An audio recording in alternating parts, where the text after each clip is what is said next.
Israel और Lebanon के Hezbollah में जारी संघर्ष के बीच इजरायली पीएम ने बहुत बड़ा खुलासा किया है। नेतन्याहू के इस दावे से मिडिल ईस्ट में मौजूदा तनाव काफी बढ़ सकता है। हिजबुल्लाह की ओर से इजरायल पर बम वर्षा में इजाफा भी हो सकता है। दरअसल नेतन्याहू ने करीब 2 महीने बाद लेबनान में हुए पेजर ब्लास्ट घटना की जिम्मेदारी ली है।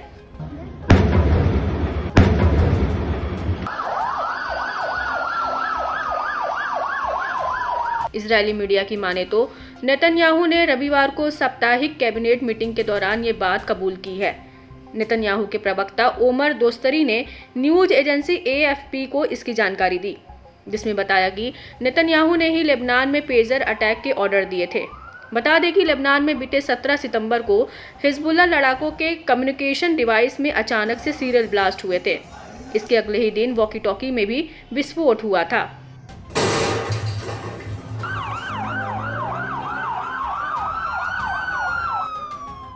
इस हमले में करीब 40 लोग मारे गए थे, जबकि 3000 से ज्यादा लोग घायल हुए थे।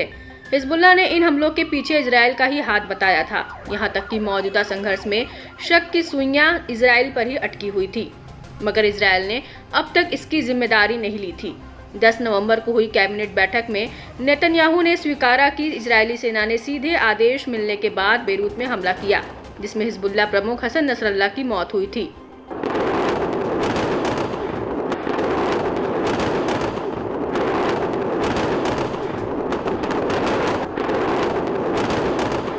टाइम्स ऑफ इजरायल के मुताबिक नेतन्याहू ने कहा कि डिफेंस एजेंसी और सीनियर अधिकारी पेजर अटैक और हिजबुल्लाह चीफ हसन नसरल्लाह को ढेर करने के ऑपरेशन के खिलाफ थे। विरोध के बावजूद मैंने हमले के डायरेक्ट ऑर्डर दिए। मालूम हो कि हिजबुल्लाह के लड़ाके इजरायली रडार से बचने के लिए ऐसे कम्युनिकेशन डिवाइस यानी पेजर का इस्तेमाल कर रहे थे, जिनमें GPS नहीं था, कोई माइक्रोफोन और कैमरे नहीं थे। हिजबुल्लाह लड़ाके इन वायरलेस डिवाइस का इस्तेमाल संदेश भेजने और हासिल करने के लिए करते हैं, ताकि इजरायली एजेंसियों को चकमा दिया जा सके। रिपोर्ट्स के मुताबिक जिन पेजर्स में विस्फोट हुआ उन्हें हाल में हिजबुल्लाह ने अपने लड़ाकों को इस्तेमाल के लिए दिया था। यह आमतौर पे छोटे स्क्रीन और लिमिटेड कीपैड के साथ आता है।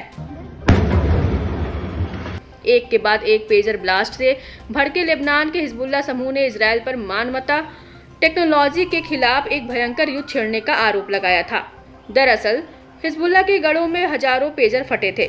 इससे हिजबुल्लाह के कई सदस्यों की उंगलियां चली गई, तो कुछ की आंखों की रोशनी चली गई थी, जबकि कई लड़ाकों के पेंट की जेब में ही ब्लास्ट होने से उनका पैर बुरी तरह जख्मी हो गया था।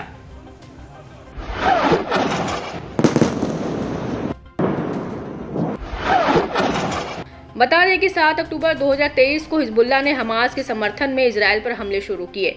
इससे युद्ध गाजा के अलावा दूसरे मोर्चे पर भी शुरू हो गया।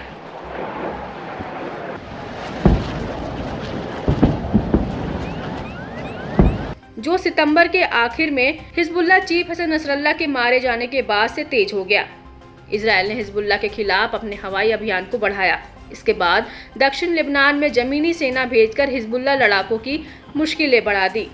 बावजूद इसके लड़ाके अभी भी इजरायल को दहलाने की अपनी हरकतों से बाज नहीं आ रहे हैं।